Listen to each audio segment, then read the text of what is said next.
नाम जो इस रेस पे लगातार बना हुआ है वो नाम है कैलाश गहलोत का। और कैलाश गहलोत का नाम इसलिए महत्वपूर्ण हो जाता है क्योंकि देखिए दिल्ली विधानसभा चुनाव, अरविंद केजरीवाल तो कह रहे हैं कि अभी महाराष्ट्र के। नमस्कार, मैं आपकी सत्य सिंधुजा। हर विषय में, हर क्षेत्र में भारत विश्वगुरु है। सिद्ध चिकित्सा पद्धति विश्व के लिए भारत का अद्भुत वरदान है। साथ करवा लीजिए। हालांकि चुनाव जो है वो फरवरी 2025 तक होना है और ऐसे में उससे पहले ये जो हरियाणा का विधानसभा चुनाव हो रहा है जहां पर जाट समुदाय जो है वो कहीं ना कहीं बेहद निर्णायक साबित होता है, तो वहां संदेश देने के लिए क्या कैलाश गहलोत जो जाट समुदाय से आते हैं उनको लेकर आम आदमी पार्टी की तरफ से कोई बड़ा फैसला लिया जा सकता है क्या? कैलाश गहलोत की सीएम के तौर पर दिल्ली के जो दावेदारी है उसको लेकर एक रिपोर्ट देखिए पहले।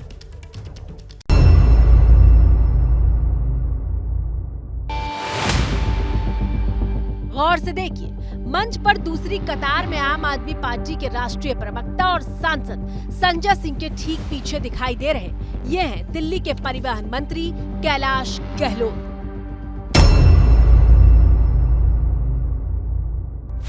दिल्ली के सीएम के तौर पर कैलाश गहलोत का नाम आने के पीछे है हरियाणा चुनाव। पहली वजह, कैलाश गहलोत जाट परिवार से आते हैं। हरियाणा में किसान और पहलवानों के आंदोलन को जाटों ने ही खड़ा किया है। ऐसे में कैलाश गहलोत पार्टी के लिए मजबूत दांव साबित हो सकते हैं। 50 साल के कैलाश गहलोत नजफगढ़ से विधायक हैं। कैलाश गहलोत दिल्ली हाईकोर्ट और सुप्रीम कोर्ट में वकील रह चुके हैं। 16 साल की कानूनी प्रैक्टिस कर चुके गहलोत दिल्ली सरकार में लॉ से लेकर ट्रांसपोर्ट, आईटी, रेवेन्यू, प्लानिंग और होम मिनिस्ट्री जैसे मंत्रालय संभाल चुके हैं। कैलाश गहलोत के पक्ष में बहुत सारी बातें जाती हैं, लेकिन सीएम पद की राह में रोड़ा बनने वाली बात यह है कि कैलाश गहलोत पर परिवहन घोटाले के आरोप लग चुके हैं।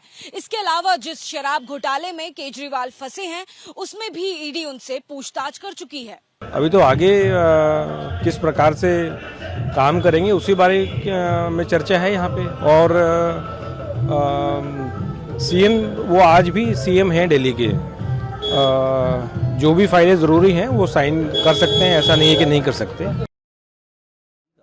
आइए सीधे आपको ग्राउंड पर लेकर चलेंगे। दीपक का रुख कर लेते हैं। पहले दीपक की आवाज नहीं आ पा रही थी। ट्राइडेंट टेस्टेड वाला चेहरा आतिशी का दीपक, जिसको लेकर मेरा सवाल था, और ये दूसरा चेहरा जो इस रेस में बना हुआ है वो कैलाश गहलोत। लेकिन जिस तरीके से वो परिवहन घोटाला वाला मामला और उसके कटघरे में कैलाश गहलोत और साथ ही शराब घोटाले वाले में भी कैलाश गहलोत पर तलवार लटक रही है, कहीं ईडी पूछताछ के लिए ना बुला ले, इसी वजह से कैलाश गहलोत थोड़ा पिछड़ते हुए इस रेस में।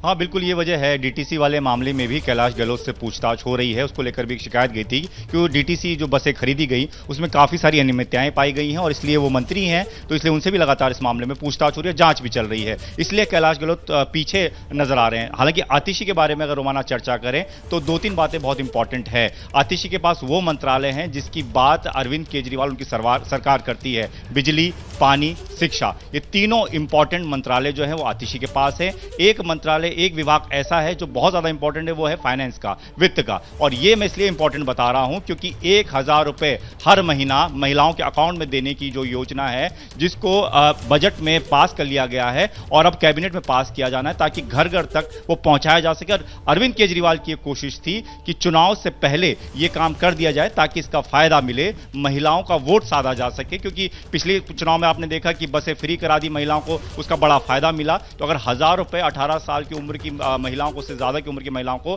हर महीने अकाउंट में मिलने लग जाएगा तो उसका बड़ा फायदा जरूर सरकार को मिलेगा। तो ऐसे में वो भी अगर योजना कैबिनेट में पास करनी हो और एलजी अगर उस पर रोक लगा देते हैं तो उससे एलजी के साथ लड़ाई लड़के उसको लागू करवाना हो, तो इस काम में सबसे ज्यादा सक्षम इस वक्त अगर कोई नजर आ रहा है तो आतिशी ही है। वो इसलिए भी क्योंकि पिछले कई महीनों से जब अरविंद केजरीवाल और मनीष सिसोदिया दोनों ही नहीं थे तब ज्यादा विभागों में जो भी जिस प्रकार की अनबन उपराज्यपाल के साथ रही हो, उसमें किसी ने अगर काम करने की कोशिश करी और उस अनबन को दूर करके कुछ चीजों को पास करवाने की, फाइलों को पास करवाने की अगर कवायद की और उसमें काफी हद तक सफल भी रही हैं, तो उसमें आतिशी रही हैं। और यही वजह है कि अरविंद केजरीवाल ने भी उन पर खूब भरोसा जताया और जो भी विभाग में काम फंसता था वो विभाग उनके जिम्मेदारी उन पर सौंप दी जाती थी। तो इसीलिए ये नाम सबसे ज्यादा चर्चाओं में है। इसीलिए पीएसी की बैठक में इस नाम पर चर्चा हुई भी है और अब विधायक दल की मीटिंग में भी इस नाम को आगे रखा जाएगा, ये तो तय है। लेकिन इस नाम पर क्या सबकी सहमति होगी, ये इसके लिए अभी रुकना होगा, क्योंकि 11 बजे विधायक दल की जब बैठक होगी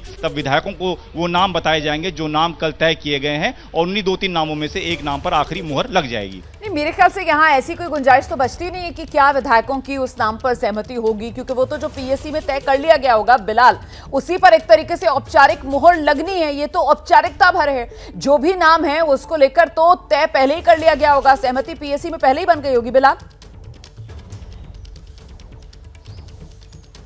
बिल्कुल रुमाना, देखिए कल जब अरविंद केजरीवाल ने 1-on-1 बाकायदा मीटिंग की थी जो भी पीएससी के मेंबर्स थे और जो भी मुख्यमंत्री के दावेदार चेहरे हैं उनसे 1-on-1 मीटिंग की थी और उनकी राय ली गई थी, तो कहीं ना कहीं ये माना जा सकता है कि दिल्ली का मुख्यमंत्री जो है वो चुन लिया गया है, उसकी आधिकारिक घोषणा होनी बस बाकी है। और जब वो 4:30 बजे केजरीवाल यहाँ एलजी ऑफिस आएंगे और यहाँ पर वो मुख्यमंत्री कौन होगा ये भी बताएंगे, अपना इस्तीफा भी देंगे, और फिर उसके बाद जो नया मुख्यमंत्री होगा और उसके मंत्रिपरिषद में कौन कौन सदस्य होंगे इसकी भी जानकारी जो है वो साझा की जाएगी। लेकिन इसके अलावा जो मैं पॉइंट एक और रखना चाहूंगा कि ये अरविंद केजरीवाल की पार्टी आम आदमी पार्टी के लिए संकट है या मौका है, इसके तो यह आने वाला वक्त बताएगा। लेकिन एक बात जरूरी है कि जिस भ्रष्टाचार विरोधी लहर का इस्तेमाल करके अरविंद केजरीवाल के पास सत्ता की चाबी आई थी, कहीं ना कहीं ये जो कथित आबकारी घोटाला है उसने उस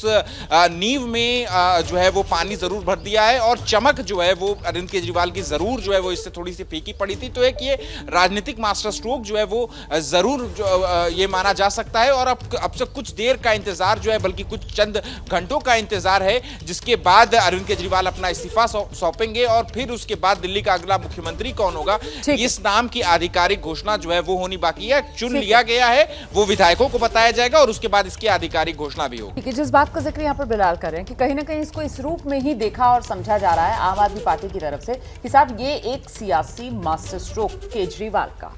विजय जी, जाहिर है सियासी मास्टर स्ट्रोक तो है ही केजरीवाल साहब का, खासतौर से इस्तीफा देकर। हाँ। लेकिन फिर से जब हम चर्चा कर रहे हैं कि आतिशी जी को लेकर कोई मेरे ख्याल से कोई योग्यता पर कोई सवाल नहीं कर रहा है, लेकिन अरविंद केजरीवाल साहब को समझेंगे तो वो प्रधानमंत्री जी की तरह से सरप्राइजिंग फैक्टर में बहुत भरोसा करते हैं। तो मतलब आप सोच रहे हो नामों पर हम चर्चा कर रहे हैं, आप कह रहे हैं इसमें आतिशी से अलग की भी कोई नाम हो सकता है। योग्यता पर मैं सवाल नहीं कर रहा हूँ, लेकिन अरविंद केजरीवाल जी की जो कॉम्पिटेंस है वो बहुत ज़्यादा है, उस पर मैं ज़्यादा भरोसा करता हूं कि वो कैसे सरप्राइज करते हैं आपको।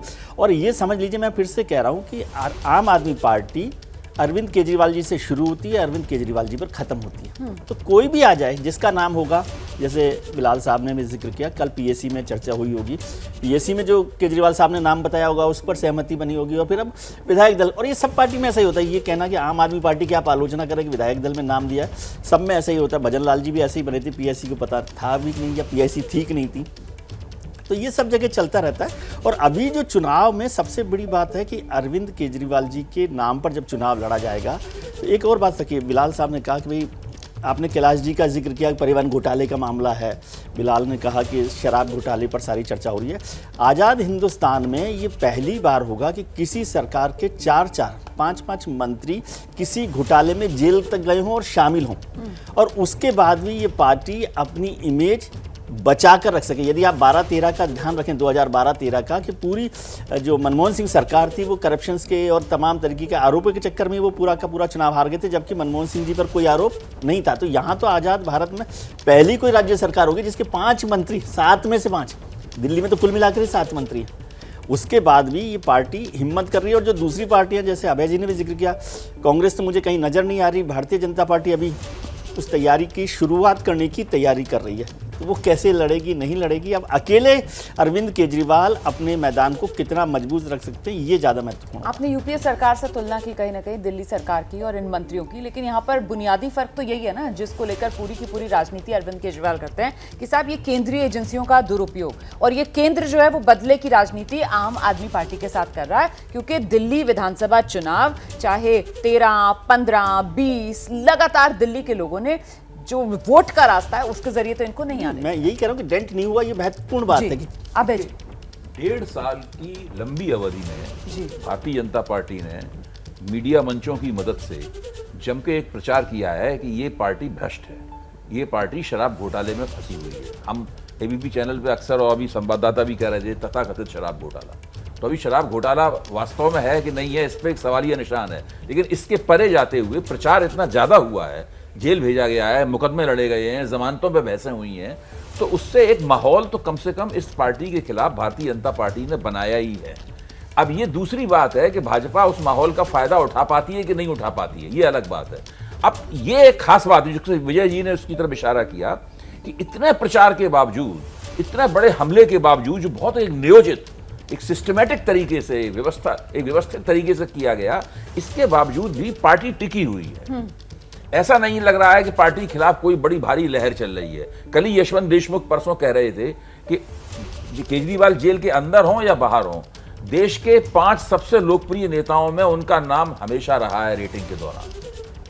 तो ये एक ऐसी स्थिति है। अब सर एक बात का जवाब दीजिए मुझे, वो जो ईमानदारी वाली अरविंद केजरीवाल की यूएसपी थी, ये जो पिछले 1.5 साल में जो कुछ हुआ है आम आदमी पार्टी के नेताओं के साथ, डिप्टी सीएम से लेकर खुद मुख्यमंत्री तक को सलाखों के पीछे जाना पड़ा, फिर वो बेल पर बाहर हैं, वो ईमानदारी वाली यूएसपी आपको लगता है कि वो अभी भी आम आदमी पार्टी और अरविंद केजरीवाल के साथ है या नहीं? मैं फिर से एक ऐसे व्यक्ति का हवाला दूंगा जो डेटा की दुनिया में है, यशवंत देशमुख, हमारा अपना बंदा है। हाँ। वो बंदा कहता है कि कोई खास ऐसा कोई डेंट नहीं लगा है। नहीं लगा। रेटिंग में साफ दिखाई पड़ता है कि अरविंद केजरीवाल का जो रुतबा था, जनता के बीच में जो प्रतिष्ठा थी, उस प्रतिष्ठा में कोई ऐसी गिरावट नहीं आई है, कोई इसको उल्लेखनीय कहा जा सके। ये एक सबसे बड़ी खास बात है। इतना प्रचार करने के बावजूद, जेल भेजने के बावजूद, बीजेपी जो अभियुक्त को अपराधी बताने के बावजूद ऐसा नहीं हो पाया है। उसकी एक बड़ी वजह भारतीय जनता पार्टी की कमजोरी भी है कि वो जो संगठन है वो उस इमेज को आगे नहीं ले जा सका। जैसे मान लीजिए 5 महीने से अरविंद केजरीवाल साहब जेल में थे, तो उसको भी भाजपा ने क्या किया भाजपा ने, कांग्रेस ने क्या किया? दोनों पार्टियों ने कुछ नहीं किया, ये हाथ पे हाथ रख के बैठे रहे। फिलहाल जिस तरीके की स्थिति बन रही है, अब दिल्ली को नया मुख्यमंत्री मिलने वाला है।